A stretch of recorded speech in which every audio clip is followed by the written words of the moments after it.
Matapos ang ilang araw na usap-usapan na hindi pagpirma ng aktres na si Sara Labati sa annulment case na inihanda ng kanyang dating asawa na si Richard Gutierrez, ano nga ba ang nagtulak sa aktres matapos ang bali-balitang pumirma na raw ito sa annulment nilang dalawa?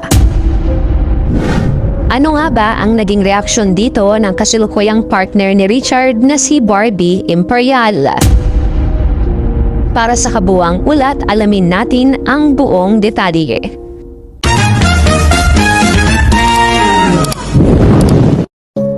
Formal nang kinumpirma ng aktor na si Richard Gutierrez na kasalukuyan ng umuusad sa korte ang legal na proseso para sa annulment ng kanilang kasal ng estranged wife na si Sara Labati. Kasunod ito ng mga kumakalat na haka-haka sa social media na pumirma na umano si Sara sa mga dokumento para sa agarang paggiba ng kanilang kasal.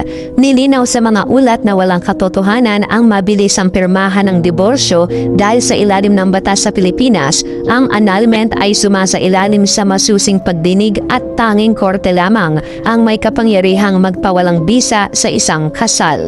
Bagamat naging masakit ang pagtatapos ng kanilang 11 taong relasyon, binigyan din ng aktor na pareho na silang nakapag-move on at wala nang mabigat na emosyon sa pagitan nilang dalawa. Gayunpaman, naging usap-usapan ang aktres na si Sara Labati matapos lumabas ang balita sa social media na ayaw umanong pirmahan ang legal na proseso at mga dokumento para sa kanilang annulment. At ang ginawa nga na ito ni Sara Labati ay naging diskusyon sa mundo ng social media at binigyan ng iba't ibang mga opinyon ng mga tao.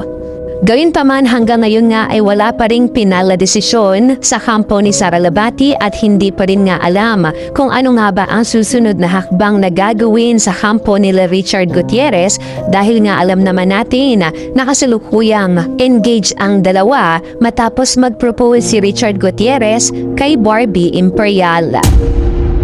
Matinding gulo ito para sa kampo ni Richard Gutierrez dahil nga hindi matutuloy ang kasal hanggat wala pa ring pirma ni Sara Labati ang kanilang annulment case.